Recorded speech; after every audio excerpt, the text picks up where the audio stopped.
Boa, manda ver. Tá bom então, né? Vamos começar. Gente, minha palestra, eu troquei o nome, tá?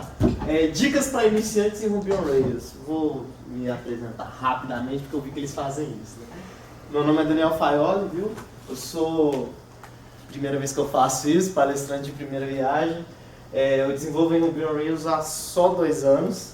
Eu não sou cara, não sou um guru. Eu aprendi a programar em Ruby on Rails, foi a minha primeira experiência assim, com programação. Eu só tinha experiência com faculdade, que é Java, C, essas coisas assim. Eu sou fanático por otimização, velocidade de código bem feito, sabe? Me dói o coração, às vezes eu vejo uns códigos que eu fiz para trás, um espaguetão. Eles usam uma vez, daqui a pouco a gente guardar pra gente ver de onde a gente saiu. Isso é comum pra todo mundo. Dói ver o coração, né? Tô sempre disposto a aprender novas técnicas e linguagens e aberto a críticas. Se eu falar alguma coisa que não faz sentido nenhum aqui, vocês podem corrigir. Tem uma coisa que, quando eu comecei a entender mais sobre a linguagem, eu me fiz essa seguinte pergunta aqui, né? Que eu tô começando... os drives de vídeo do Windows. Eu estou começando com o Ruby on Rails. Quais caminhos eu devo tomar?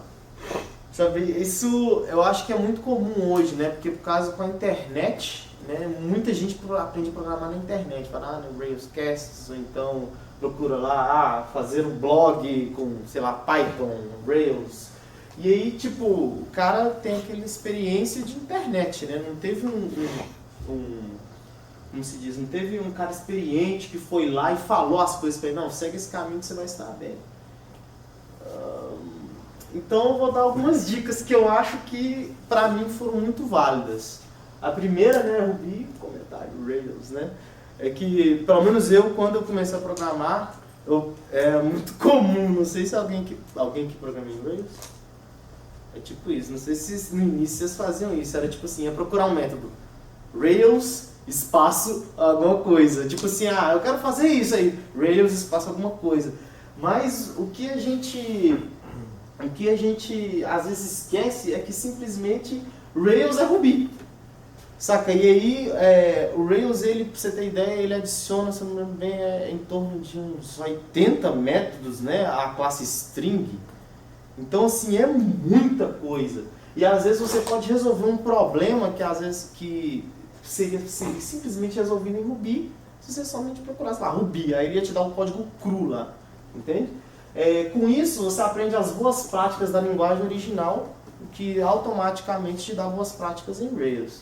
Sabe? Isso para mim é uma grande dica, porque quando eu aprendi, por mais que está no nome da linguagem, Ruby on Rails, eu esquecia disso completamente. E aí um dia mesmo que eu fui me tocar, que eu estava precisando de fazer eu ia fazer uma string que formava um JSON, que eu mandava para um tablet via API, ele pegava esse JSON e iterava nele e incluía os dados no tablet.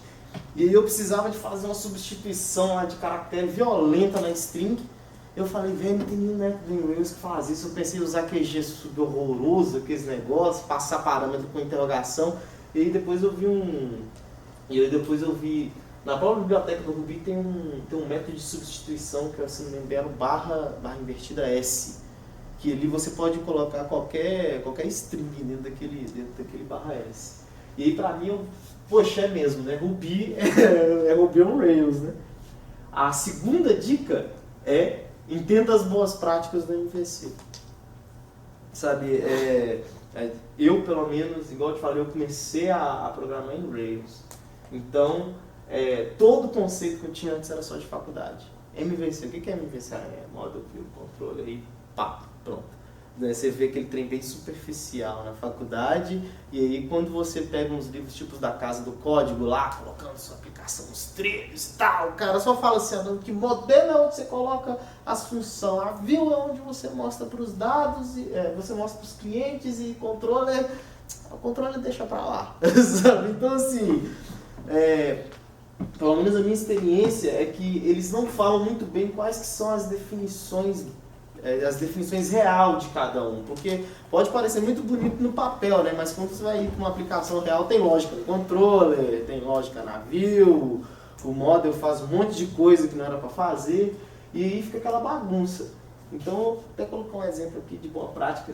Não sei se vocês já viram esse negócio, né, que é o Fact Model Team Controller, né, que toda a lógica de negócio tem que ir em model e não no controller. Lá onde eu trabalho é muito comum você procurar uma coisa, eu mesmo já fiz isso pra caramba, você procurar lá, tá preenchendo essa tabela aqui, de onde que tá saindo o negócio? Aí você procura no módulo, não tem nada, aí você vai no controle, tá lá, a SQL inteira, cruzona lá, iterando e mandando pra tela, sabe? Que chama um JavaScript, que o JavaScript chama não sei o que lá, tal. Aí até você achar a query, você já se perdeu o quê? Meia hora, 1 hora. Então, saber as boas práticas vai ajudar o seu código a você ter mais manutenção, ser mais legível, né? E de quebra você vai entender melhor como que funciona tudo. Estude os métodos do Active Record e aprenda SQL. Vocês estão vendo que eu estou dando só umas dicas muito óbvias, assim, né? Para quem já entende da linguagem, para quem já está trabalhando há muito tempo, eu acho que isso é muito óbvio, mas eu coloquei isso de experiência própria. Que no Rails a gente tem o Active Record, né? Você vai lá, modelim.where, ou então .findby. Às vezes você pode até colocar, né, find by, nome da coluna, que ele já entende, te manda, te dá um objeto bonitão, aí você pega o objeto ponto campo. Sabe, é tudo muito fácil, é tudo muito mágico, mas como diz um cara lá no meu trabalho, não é magia, né? É tecnologia. Quando você vê lá por trás do console está rodando um SQL ali. Entende? E o que acontece? Conforme a aplicação vai crescendo, lá eu trabalho com uma aplicação de sistema de saúde. Né? Então é basicamente nada no front-end e tudo no back-end. A gente basicamente trabalha com SQL lá. Então, se você não souber otimizar suas SQL, as suas queries, né? nesse contexto, você vai ter uma aplicação lenta, que as tiazinhas lá do posto de saúde, né, vai, tá bolinha ordendo aqui, você não faz nada, sabe? E tipo, e aí o pessoal vai olhar, não, tem gargalo, tem isso, quando vai ver é porque você quando vai ver é porque você simplesmente colocou um modelo e esqueceu de colocar o ponto select. É uma coisa que eu percebi depois de muito tempo bater na cabeça, que no Active Record, se você coloca só modelo.where ou modelo.findby, no caso do findby nem tanto, porque ele coloca o limite 1 na frente.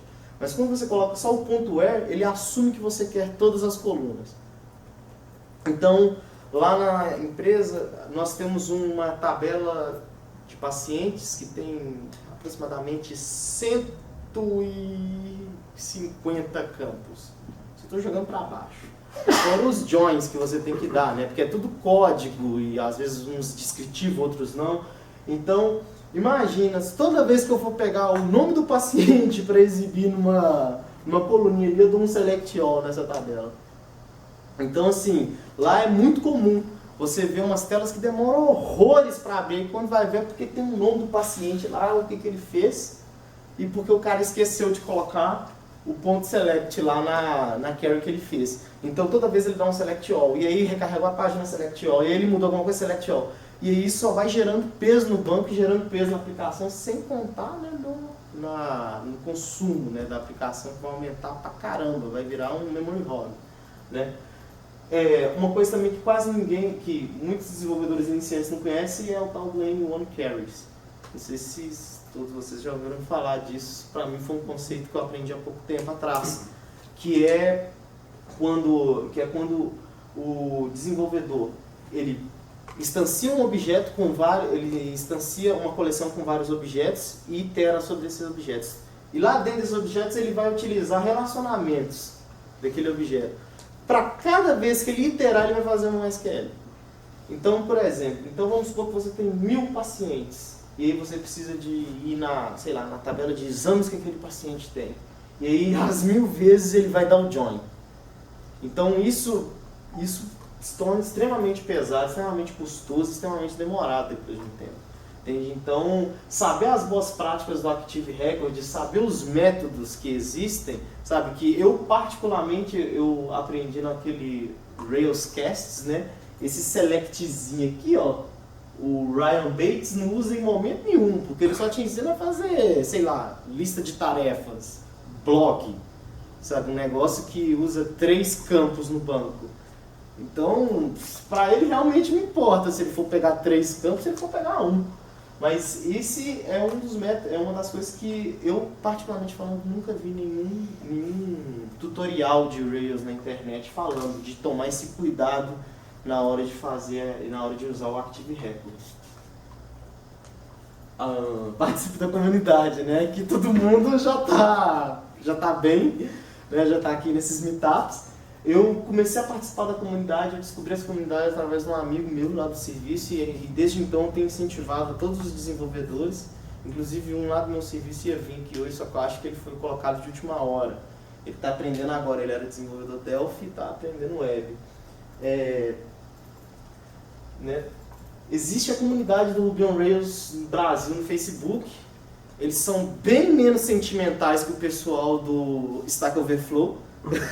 Sabe, o pessoal do Stack Overflow, eu quase sinto medo de postar uma pergunta lá, porque eles falam assim, né, você tem que ver se a pergunta já foi feita. Aí se você por acaso não achou a pergunta lá no porão do Stack Overflow, vai ter um cara que, não sei como, ele vai achar aquela pergunta e vai falar, olha, tá duplicada, toma aqui que tem a resposta. Ou então, se isso não for, porque você às vezes porque às vezes você está trabalhando num sistema em português, apesar da boa prática você trabalhar tudo em inglês, né? Eles vão falar que você está digitando errado. Igual uma vez que eu tive um problema, que umas versões atrás, eu acho que o termo name do model em Ruby era reservado. E aí eu coloquei nome no paciente. E aí estava dando um erro, um bug cabuloso de um Ruby mais atrasado, de um Rails mais atrasado aí.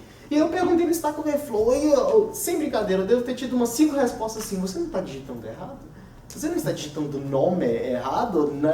Talvez você esteja digitando name. Aí eu, cara, mas eu copiei o código para você aqui, sabe? Tá, que é isso aí?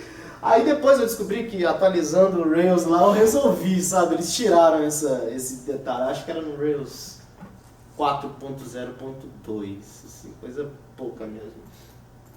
Vinha meetups, que você conhece muita gente da sua área, tem muita experiência.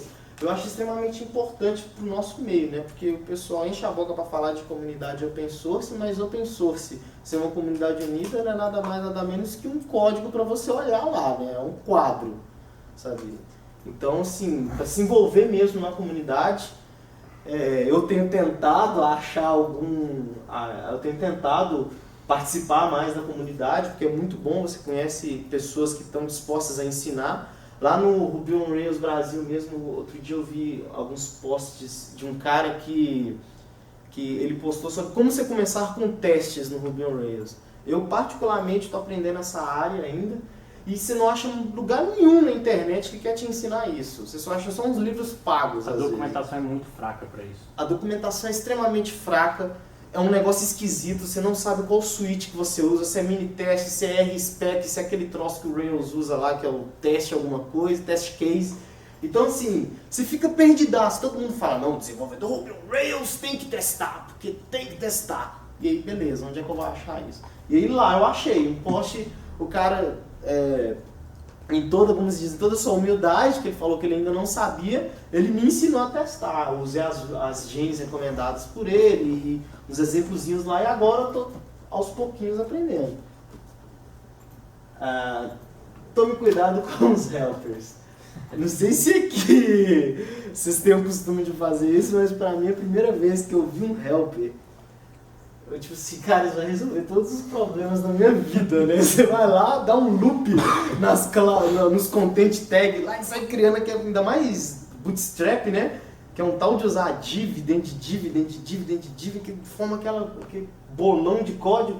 E aí, tipo, você consegue fazer um modalzinho com umas poucas linhas, aquele negócio. Mas o problema é quando o helper se torna view. Eu não consegui tirar um print, até porque é confidencial lá, coisa da empresa. Mas eu queria mostrar pra vocês um helper de onde eu trabalho, que eu que fiz, sabe? É uma tela que o helper deve ter 3.000 linhas. Sabe? A tela tá toda no helper. O helper tem 3.000 e a viewer tem quantas? A view tem uma, sabe? Tem só assim, as tag Ruby e o nome do método, sabe? Então assim, do método helper. Então, eu lembro que assim, No início aí, HTML, bonitinho, e de repente eu peguei uma tela que era assim, do mesmo jeito. Eu, cara, como é que isso funciona? E depois que eu finalmente consegui entender como o helper funciona, eu viciei nessa praga. Então assim, o helper, como o próprio nome diz, gente, é um ajudante. Sabe? Tipo, apesar de ele ser prático pra caramba, ele é um ajudante. E agora, lá eu tô vendo o downside, né, de ter usado tanto essa prática. Porque o helper, ele é uma classe global, né? Tem até como você colocar ela com escopo, mas ela é global. Então, às vezes o cara setou uma classe com um nome extremamente genérico lá no helper, lá do outro lado da aplicação, e você colocou esse mesmo nome aqui. Aí você não está sabendo por que diabos aquele trem não está funcionando quando vai ver que você pegou o helper lá do outro lado. Então, assim, né? Foi um erro. Por favor, não cometam o mesmo erro. Helpers de 3.000 linhas, não. O helper é um pequeno POG dentro do seu código. Exatamente. No meu caso... Tem que ser pequeno. Tem que ser pequeno. No meu caso, era o meu código inteiro. Então, assim, nossa, eu criei tudo ali. Eu criei bootstrap, campos, tabelas, nested de attributes, nested de fields. Criei um escambau lá dentro daquele helper. Eu lembro que um desenvolvedor foi contratado. E aí, quando ele foi dar manutenção na tela, ele chegou lá todo alegre. Não, eu vou clicar aqui no form. E quando ele clicou no form, tinha uma linha. Aí ele olhou assim, o que é isso? Eu, não, só é que tá aqui, ó, aí pá, abriu o helper pra ele. Aí quando eu vi lá, era um método que chamava vários métodos, que vários métodos chamavam vários métodos, que vários métodos chamavam... Cara, pelo menos é isso tudo dentro dos helpers. Oi? Isso tudo dentro dos helpers. Nem porque é uma live, vai no helper. Não, vai no helper, orientado a objeto, velho. O helper do form chama, o helper do form chama um método do helper para cada abinha da tela, porque cada abinha da tela chama um método pro meio, então é orientado a objeto, totalmente orientado a objeto. Eu ainda me gabando aqui. Aí a próxima dica é os poros, né, que é o Period Ruby Object, que é basicamente a classe Ruby, separada do framework ali em Rails ali. Eu li isso num post de um cara feio pra caramba, esquisito, mas lá do Medium, que ele falava os 10 erros que todo desenvolvedor Ruby iniciante comete. E ele falou que era isso, que nem tudo tem que ir no model, sabe? Nem tudo, às vezes, sei lá, lá no nosso caso, a gente tem que gerar um XML, ou gerar um negócio, um trem que não tem nada a ver com o model, sabe? E aí a gente coloca aquilo no model. Nem sempre o que você acha que é regra de negócio é regra de negócio. Às vezes é uma função que não tem nada a ver. Esse tipo de coisa vai nas classes Ruby puras.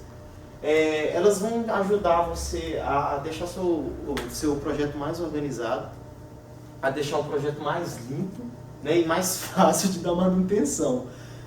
Não sei se vocês já viram, tem uma gem que a gente usa lá, que é aquela, acho que é Datatable Rails, ou Datatable Ruby, que o Ryan Bates recomenda quando ele usa Datatables lá. É uma gem que o cara simplesmente pega toda aquela lógica que o Ryan Bates fez e joga pro Ruby, e aí ele te dá uma classezinha chamada nome do seu modelo, _ Datatables. E assim, aquilo pra mim já foi o máximo. Eu achei, putz, cara, que da hora, tudo que é Datatable tá nessa classe. E é um negócio que, apesar de ser relacionado a dados, não tinha a ver muito esqueci agora, gente, com a regra de negócio. Então, assim, fica muito mais organizado, fica muito mais bonito e ainda dá uma cara de profissionalismo no seu código, né? Que você sabe o que você está fazendo. Porque para você fazer uma classe Ruby pura, você tem que saber Ruby, você tem que saber as boas práticas, não é só você fazer um scriptzinho lá, né? Igual quando você está aprendendo na faculdade, você bota um cout lá, o cin, se não me lembro bem, né? Coloca aqui o seu peso, né? Seu tamanho, aí você bota aquilo ali dentro de um if cabuloso, que se tal é maior que tal, aí vai, nossa, tá acima do peso. Eu mesmo fiz isso, um if de uns 10 cláusulas. Assim. A sétima dica eu aprendo a fazer antes. Eu tô falando pra caramba de gen aqui, né? Que eu não sei como é que chama isso em Python.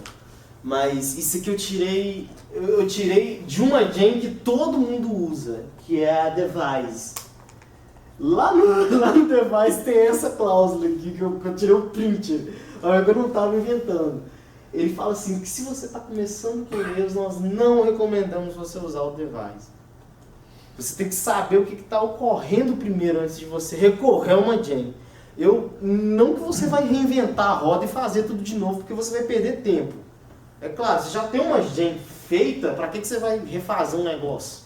Você entende? Às vezes é porque você não quer mesmo, você quer fazer do seu jeito, ok. Mas se tem uma gen, vai lá e usa. O problema é quando você pega aquela gen e você não tem ideia do que está usando. A gente trabalha com tecnologia, não é com mágica, né? Então, assim, a Device, particularmente, ela esconde muita coisa. Ela, tipo assim, ela é mágica mesmo. Você coloca lá a gen e aí, de repente, você coloca uns dois atributos lá no seu módulo, já valida o trem todo, você já tem como mandar e-mail do cara recuperando a senha e você não sabe como é que está acontecendo aquilo, sabe? Você não tem ideia. Às vezes, mal você vai aplicar uma tradução naquilo ali. Então, assim, aprender a fazer antes de usar. Tem vários vídeos na internet, eles mesmos dão alguns exemplos. Nesse caso, lá o Ryan Bates, lá, que eu aprendi, eles dão alguns exemplos nesse caso, mas tem muita gente que peca nisso. Fala assim, eu quero instalar o Bootstrap no Rails. Aí vai lá procurar Rails Bootstrap. Aí tem uma gen, Rails Bootstrap CSS. Aí, não, eu quero um negócio que faça isso. Aí, pá! Aí hoje, antes de vir pra cá, eu tava testando uma CMS que eu vi lá que o cara postou lá na comunidade Ruby. Ele falou, gente, eu fiz aqui, olha só que legal. Aí eu fui lá, baixei, né?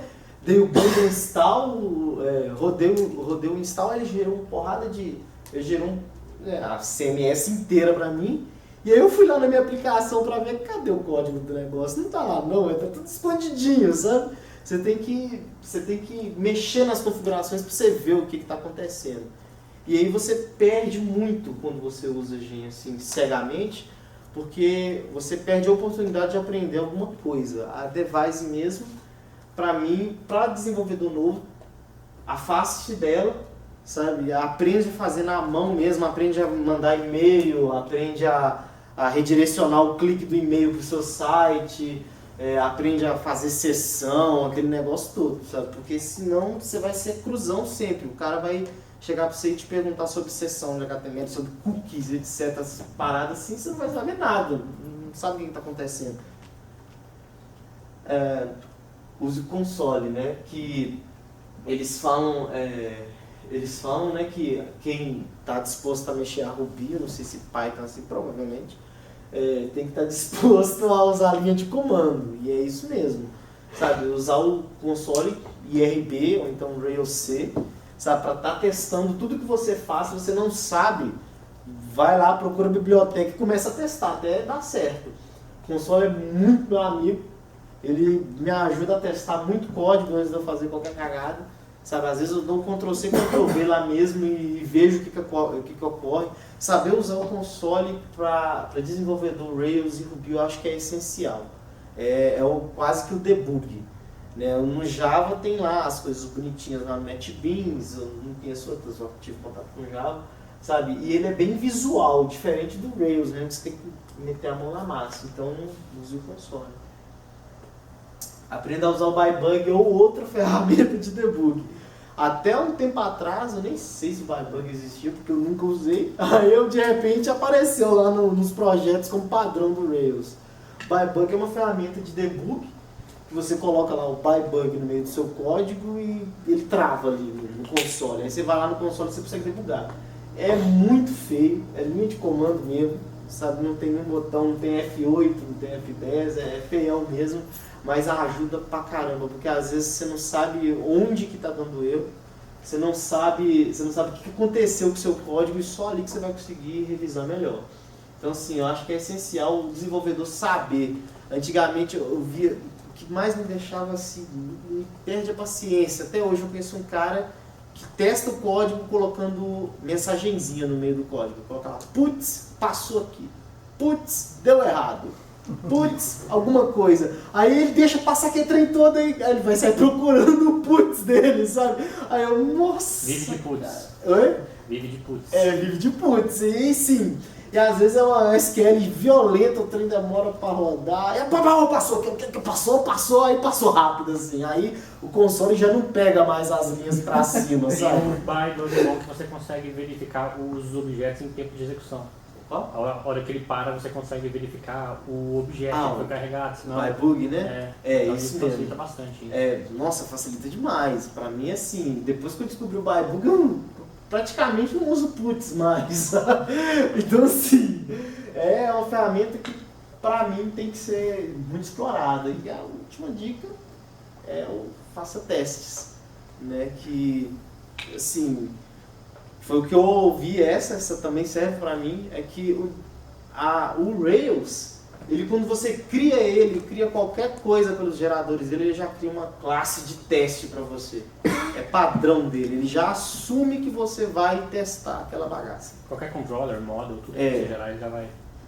Assim, é incrível, você gera um controller, se você gerar ele com as ações, sabe, ele já gera teste para view, teste para ação individual, e assim, então ele já vai assumir que você vai fazer testes. Ele vai assumir que você já é um cara que pelo menos o teste, você não precisa ser um TDD, mas pelo menos o teste você vai fazer.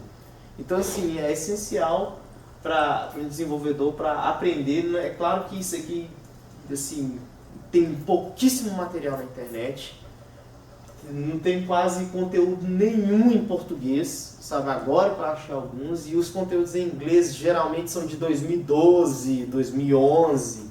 Aí o cara fala assim, não, eu vou ensinar a testar, e aí você instala essa gem experimental aqui do Rails 3, sabe? Então, assim, é extremamente desatualizado esse assunto na internet pelo tanto que ele é cobrado, sabe? Eu acho que poderia ter mais assunto, poderia ter mais artigos, e agora que o pessoal está começando a voltar a dar importância para isso. Eu não sei se é porque não mudou de lá para cá, mas com certeza a tecnologia já avançou para um poste, sei lá, de 2010 ser bem antiquado, né?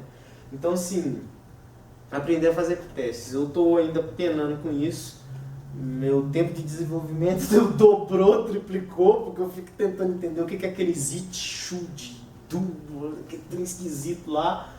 Mas, no fim das contas, o seu teste fica mais confiável. O seu teste fica mais fácil de não quebrar. Sabe? Principalmente quando a aplicação vai crescendo, ela vai criando módulo, vai criando namespace, aquele trem todo. Fica muito fácil de, às vezes, quando não é você mesmo que mexe, é um cara diferente, principalmente em empresas grandes, o cara trocar uma coisa aqui, quebrar uma coisa que você está usando lá. Principalmente quando não tem essa comunicação. Então, assim, o teste é extremamente importante para esses casos, que você vai ver se o cara lá que está usando, que está tentando dar manutenção do seu código, ele vai ver que ele quebrou um teste. Inclusive em todas as gens, todas não, estou exagerando, mas eu acho que todas as gens os caras exigem teste. Sabe, os caras não deixam ser, eu já vi lá os commits lá, os caras é chato pra caramba. Se você fazer alguma coisa nova tem que ter teste, se você fazer um negócio tem que passar nos testes, tudo mais. Então, teste é uma realidade mesmo da nossa vida de programador, a gente tem que aprender.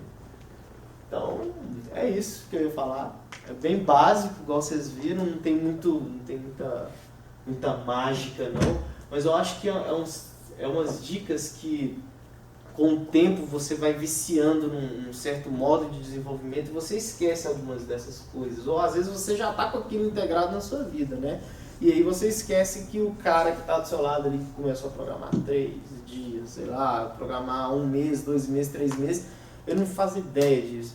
Eu tenho passado isso para meus amigos lá na empresa, lá, os caras vão fazer essa quebra e falam, velho, você vai usar todos os campos aí? Não, então bota o ponto select lá e seleciona os campos, sabe? Você vai economizar, assim, memória, você vai economizar um recurso de banco.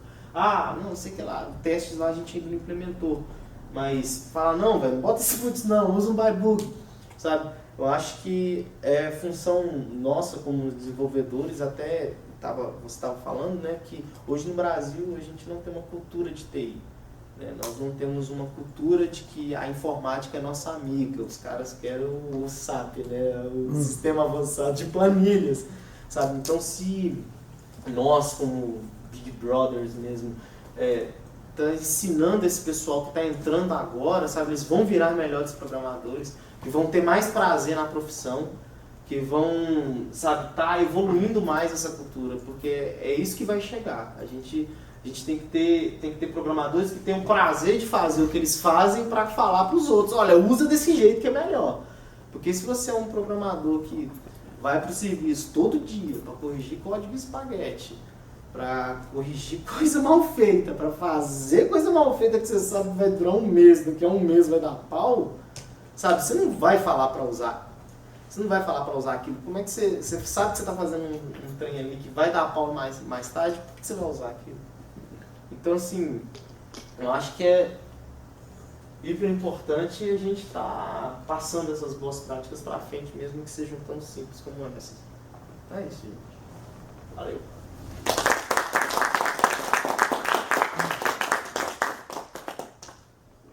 Alguém tem perguntas? Alguém tem perguntas? Perguntas? Sim? Só uma observação aqui. Eu tive que trabalhar com RetroRails ano passado, né? E eu fiquei muito puto, porque eu vi um monte de putz na tela, assim, do tipo assim, cara, como é que debug em Ruby, né? Aí depois que eu fui perguntando a galera que trabalhava na empresa, não, coloca um Raise aí, que aparece na interface do Rails a exception, e se você entrar ali, você manda mesmo. Aqui me deu um ótimo, sabe? Aí depois eu achei o Baibu, eu falei assim, agora esse Ruby agora virou linguagem de gente, sabe? Debugger, sabe?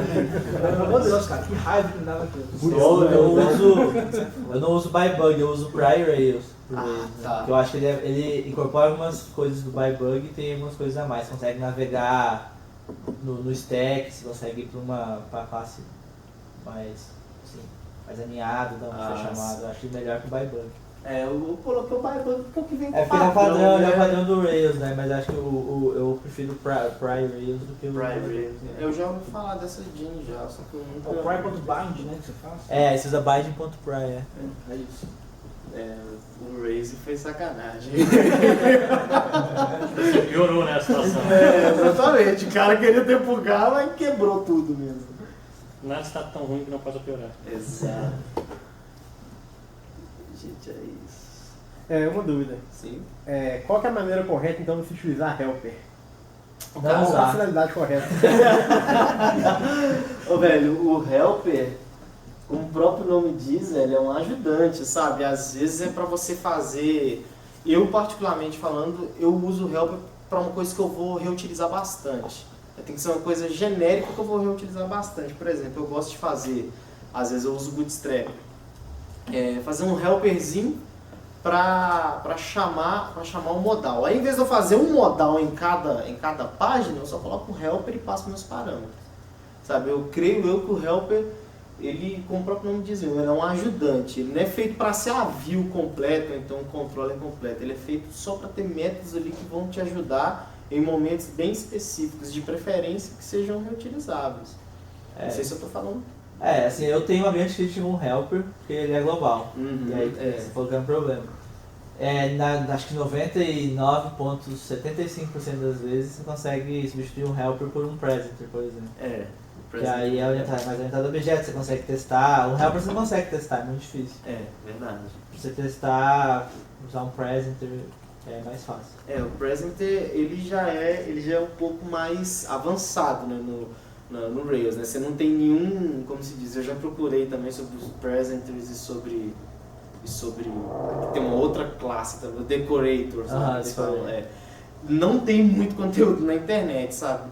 Eu, pelo menos o pessoal que eu vi, eles não souberam me dizer, assim, no artigo não ficou muito claro qual é a diferença entre um Decorator, entre um Presenter, sei que você até faz uma apresentação sobre isso, sabe? E o mais comum mesmo que eu vejo é do pessoal usando o Helper. Por isso que tá ali, digamos assim, tá ali, o pessoal vai usar. Mas aí tem quando você vai começar a escrever teste, você vai ver que você vai começar a achar outro problema do Helper que você não vai conseguir testar ele. Entendi. Complicado.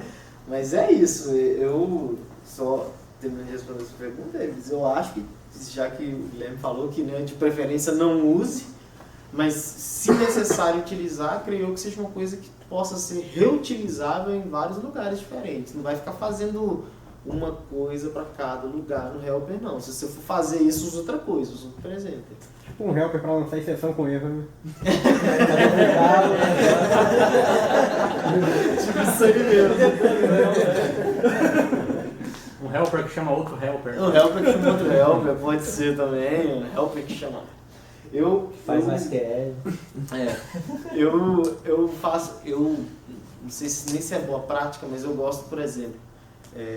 Lá no serviço eu vi isso, eu achei legal. Eu faço um helper lá no application helper mesmo, que chama Page Container. Aí eu pego, né, ele já tem o yield lá, aí eu pego no helper lá, eu pego o nome do módulo, né, que está utilizando e coloco ali na classe lá, porque aí eu sei qual o módulo que está utilizando. Aí, por exemplo, fica no container do Bootstrap, né, eu coloco do lado o container, hífen, o nome do helper. É uma coisa que eu gostei até para a questão, tipo assim, de eu saber o modo, às vezes aplicar um CSS específico daquela página, um negócio assim. Eu gostei. Isso eu vejo um exemplo de um helper que, tipo assim, é bem utilizado, porque é um negócio que eu vou usar em todas as páginas. Eu estou chamando aquilo ali sempre e não vai dar um crash. E não tem lógica nenhuma, né? Só aquilo lá. Exatamente, não tem lógica nenhuma. Eu tô só pegando uma coisa e ajudando mesmo a minha view ali. Porque aí desse jeito eu tenho uma organização das minhas páginas. Eu costumo ter alguns helpers que me seguem a vida inteira, que é basicamente eu procurar saber em qual namespace eu tô, qual controller e qual action. Esses aí mesmo. Isso aí é básico, tipo assim, porque às vezes eu preciso falar, eu preciso ativar um link, que eu preciso saber se eu tô naquele action ou não, ou se eu tô naquele controller para mim poder diferenciar ele. Aí eu utilizo esses helpers para poder facilitar a vida. Esse mais ou menos. Assim, tem a função, mas todo local você colocar aquela função que é um pouquinho grande, mais fácil você criar um helper, tipo corrente action, corrente controller, entendeu? Eu acho. Eu costumo fazer isso. E também quando você precisa fazer uns controles específicos assim para aplicação, por exemplo, lá a gente usa muito desdobramento de unidade gerencial. Então é muito normal a gente usar um combo box que tenha um desdobramento de árvore. E você vai usar em várias telas. A gente faz um helper para já reutilizar isso em várias telas. Entendi. O negócio é isso aí, saber usar, né? Uma coisa, eu não sei se você já viu, eu já vi que alguns projetos grandes estão utilizando, que é utilizar service para regra de negócio. Você cria os services, que toda a sua regra de negócio fica naquele service. O controller chama o service tem a comunicação com o model. Então, tipo, você precisa cadastrar um usuário que tem várias coisas vinculadas. Ou você faz tudo no controller, ou você joga isso para um service que toda a sua regra de negócio está ali. Para mim, cadastrar um usuário, eu tenho que verificar isso, fazer aquilo, etc e tal. Tudo fica dentro desse service. Então, você não lota o model, você não lota o controller. Fica tudo dentro desse service. Legal, Isso você precisa depois de adicionar uma camada de interface, de Lá aplicação, alguma coisa. Um projeto que eu gosto muito de olhar a forma como eles fazem o projeto é o GitLab HQ, que já é um projeto grande e tem várias genes, tem vários métodos que eles utilizam lá, que é até bacana. Eu vejo que tipo assim, são várias pessoas contribuindo para um sistema que já está grande. Tipo assim, você já consegue usar ele e substituir o GitHub tranquilo. Então é um projeto bacana que eu gosto de acompanhar. Legal. E eu vejo bastante o que eles utilizam. Eles estão usando o service também. E da forma que eles estão usando, eu achei bacana. Isso eu acho legal de compartilhar também, que é você ter projeto grande de exemplo. Acho que foi você que me perguntou, né? Quando você estava começando a estudar, que queria... Às vezes quando você quer estudar, você quer ver como é que as pessoas fazem, quer ver um projeto grande. Eu gosto de seguir. Esse do GitLab eu não tinha lembrado. GitLab é HQ. Eu falei pra ele do Shopify também. É um dos maiores projetos que tem lá hoje. O Shopify também, acho que é bem grande também. GitLab HQ, eles são gigantes já. É legal pegar esse de exemplo. Então, tipo, eles fazem. São as boas práticas que muita gente está usando. Então, é um bom exemplo para você pegar de start. Até porque aqui a gente não tem tanta comunicação com outros programadores. E tem alguns que são muito estrela. Não sei se vocês já viram isso. Então tem nego que às vezes ele tem um conhecimento ali, tipo assim, ele acha que ele já é o mestre Jedi, entendeu? Mas pô, vamos compartilhar. Às vezes eu sei uma coisa que você não sabe. Verdade. A vida é assim. Lá eu tenho esse pequeno problema. Às vezes você tem anos de experiência. Chega um carinha que está aprendendo agora, ele aprendeu uma coisa que você tem anos que você não viu. Exato. Às vezes é uma coisa que vai facilitar o seu trabalho. Eu vejo isso muito lá, Então, que principalmente em empresa grande, né? Que às vezes o framework é muito já consolidado, aí você não pode mudar nada, né? Então, assim, aí às vezes eu tenho esse problema, que é eu descubro uma coisa nova, vejo que funciona, eu falo, nossa, isso é legal, isso é boa prática, mas aí fica só nisso mesmo, sabe? Não dá pra, como se diz, não, você só programa há Tá 2 funcionando, anos. deixa assim. Tá funcionando, deixa assim, você só programa há 2 anos, não, sabe? E acaba que o programa fica lento, fica uma dor de usar aquele negócio e não tem essa porra de A questão dos módulos das carries lá que você falou para até ficar mais rápido um pouco, a questão dos select realmente é perfeito, porque tem nego que só se preocupa com linhas, vão ser só 100 objetos. Cara, mas quantas colunas tem?